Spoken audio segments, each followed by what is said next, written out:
Today was finally the day I had a moment to tear into my donor transmission for the Red 124 project. And straight away, even just removing the torque converter, I was happy with what I was seeing. It looks absolutely awesome inside. There's like no noticeable wear whatsoever on any of these teeth, which is really quite pleasant to see in comparison to the transmission that Red had originally. So let's get started on some further inspections.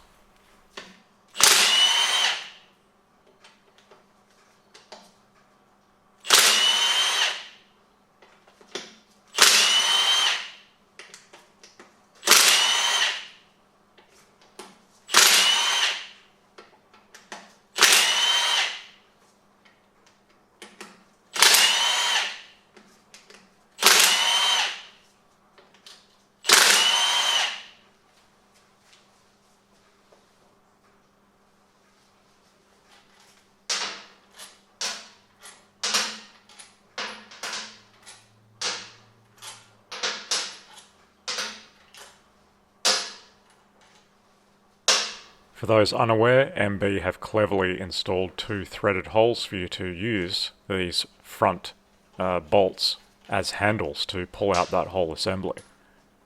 And it works really well.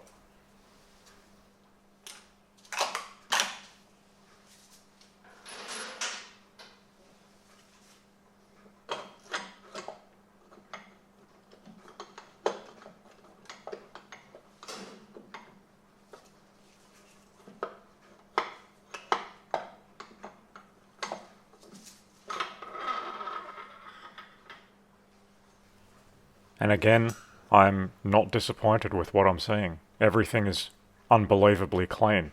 This is a really good transmission that was, as the seller said, obviously coming from a running and driving car. Unfortunately, the car was in a accident which was uneconomical to repair, so that's why I've got the transmission. I then removed the K1 drum. That just slots out pretty easily. And again, absolutely astonishing. There's like no noticeable wear on these friction discs. I pretty much can't believe my eyes.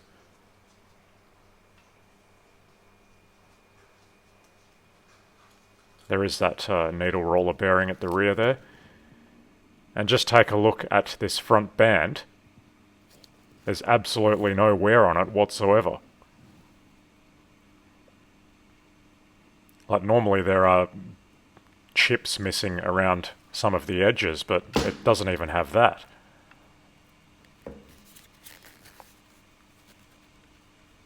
And this clutch, you could just use it as is. There's absolutely no reason to even touch this.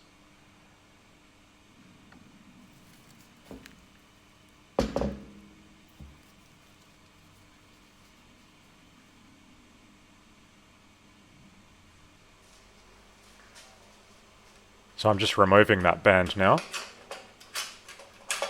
You just squeeze it together and unhook it, basically. And again, I can't believe my eyes. It's just too good to be true. There's the original text still on there.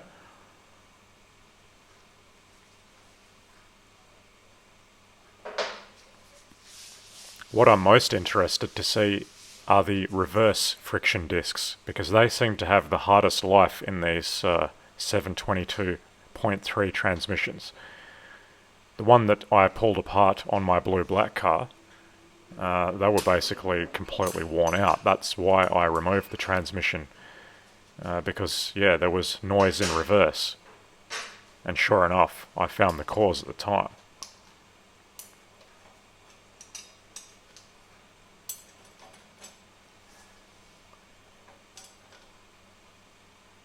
That's the front steel. There's no burn marks whatsoever on that. It looks absolutely awesome. And here you are seeing me getting my mind blown live on camera. I can't believe my eyes. have to have multiple looks because I can't believe what I'm seeing. The reverse frictions look brand new. This cannot be so.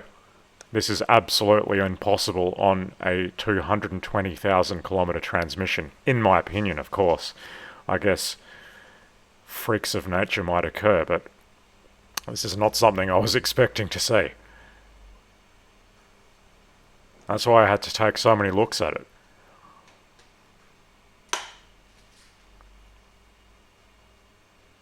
And again, looking at it closely, when the camera actually focuses, practically absolutely perfect, and the text is still readable. What the hell is going on here? So I continue to dig deeper and inspect all of the steels and friction discs of that reverse section, one at a time, and you can see them as well for yourself.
Right, I'm starting to get really suspicious here that I'm not the first person to have been in this transmission.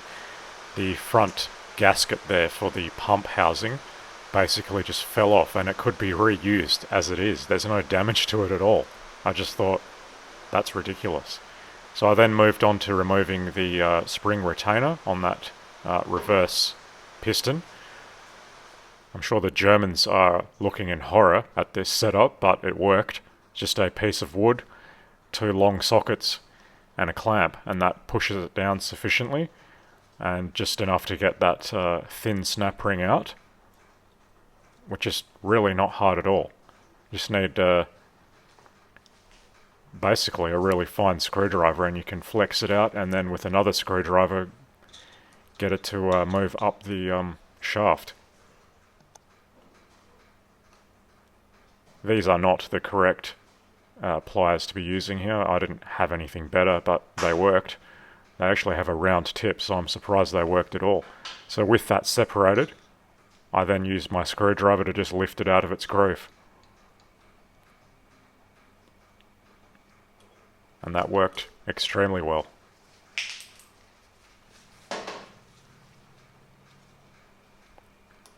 And just in case I need to reuse, although extremely unlikely, these Teflon seals, I just wanted to remove those before sliding up that snap ring the rest of the way. These are very brittle, so you have to be careful with them.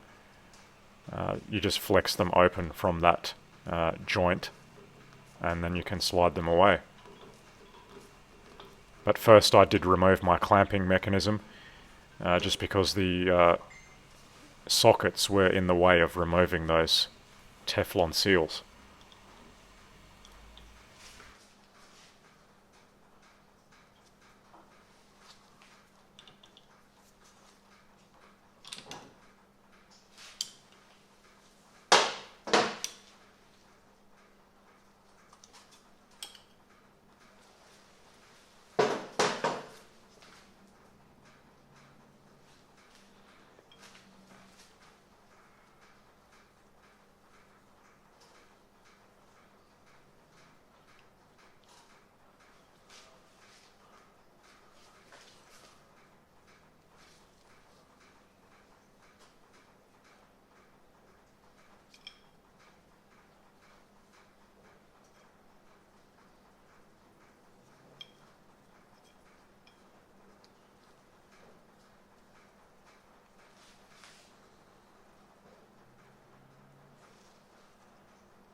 The Teflon seals and that snap ring safely out of the way, I can lift up the spring retainer and remove all of the springs.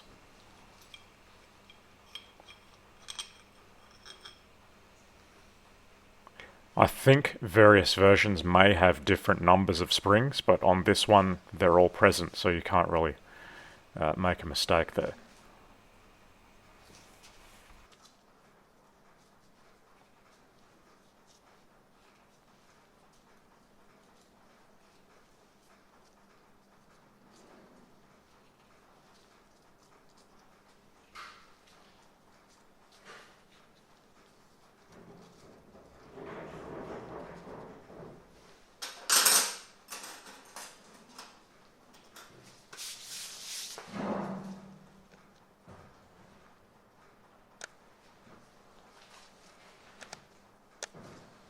So with that out the way, I can now remove the reverse piston. And that gives access to the bolts that hold the front pump on. But first, here are the seals for that reverse piston.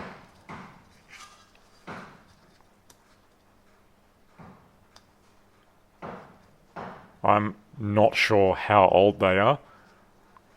They don't seem to have the original levels of elasticity, so I would suspect that they have been changed at some stage, but probably a long time ago.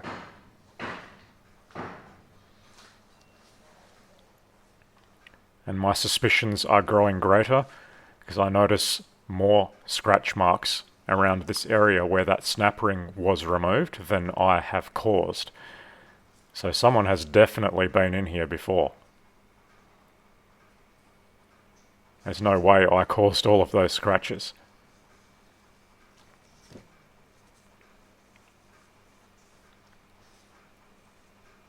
I hope that that's actually showing up on camera.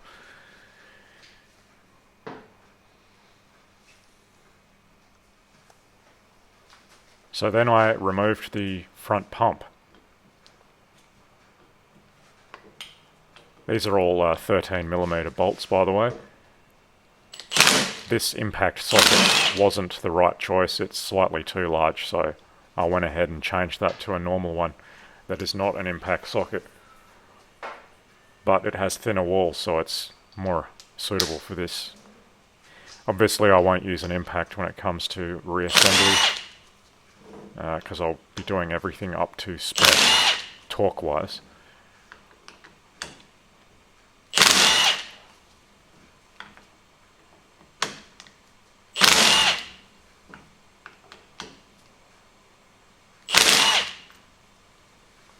And with those bolts removed, the front pump can now be separated from that housing.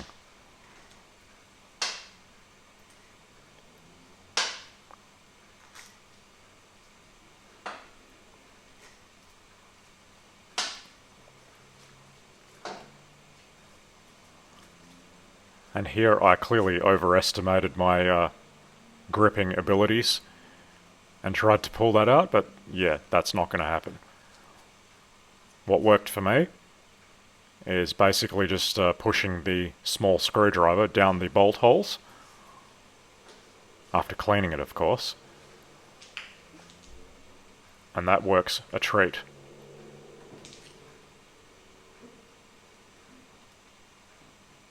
You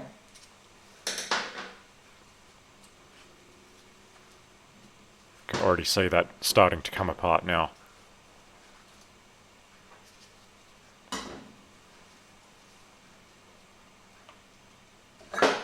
And there it is.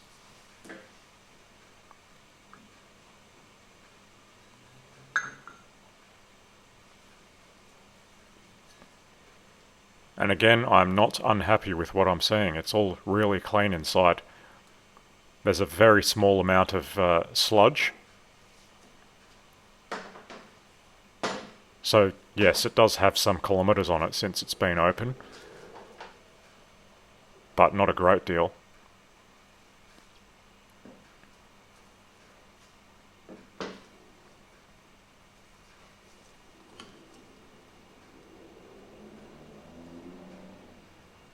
Something that is missing on the modern MB transmissions is this plate here, and the gears of the pump end up destroying the housing of the transmission, which is just a garbage design.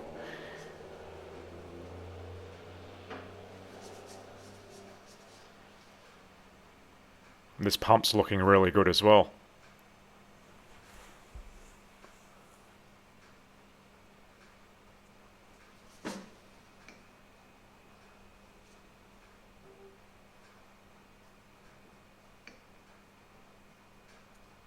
I'm not seeing any excessive wear signs, which is what I'm looking for at the moment.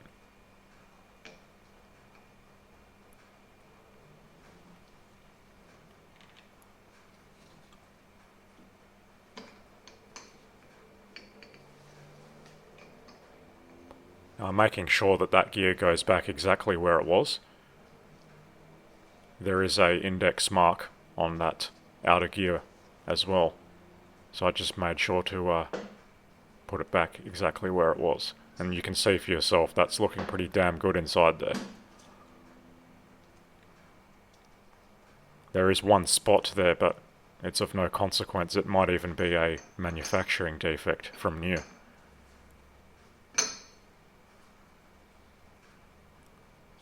And then the penny finally dropped. This has absolutely been apart before. There's witness marks scratched into the inner and outer gear for alignment purposes. So this transmission has had a partial or full rebuild at some stage. That is a very pleasant surprise. The only thing they obviously didn't change is this bushing for the torque converter to ride in. It looks pretty crappy. Pretty crappy indeed.